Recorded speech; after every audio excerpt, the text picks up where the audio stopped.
Tulia,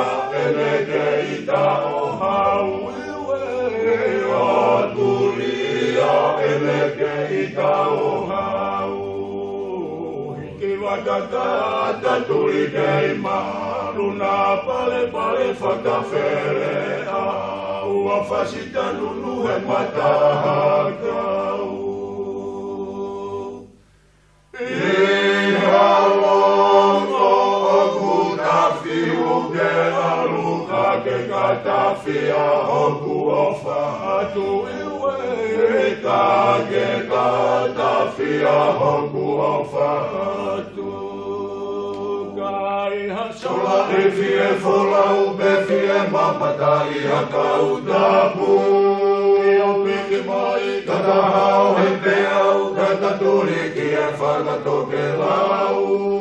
E lana masila katahi atu kauta mo pe lawe ki matau paki manga mana mo te lau kau ilo e he tonga mo e toke lau ilo e he tonga mo e toke lau. Iwane mahe ni pau ale holoto hono lau. Io taua ke nalu tua e sira turi ki whanua ki e o tusia. E o mamata koe whai anga ia he ue lupe he alaisia o koe roia e heti utina moe kaloka tio e ni whaiwa moe kaloka tio e ni whaiwa. Tau kei oe funga mani ni tala i koronga moa laisia. Ia aku kei whatu koe ka meinga hei kai toe ala wheruia.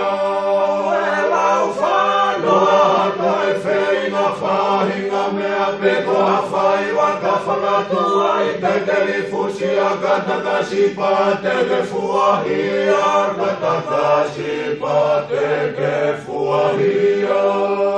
Atumulolo ngā mou mama te lulululu katawhai aki e.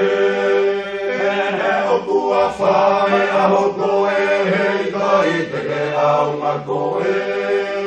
Io ka whamani ai katane te ake toa ai a more kanatu sina kalatu pe hola ke mama o whai ke mame hola ke mama o whai ke mame.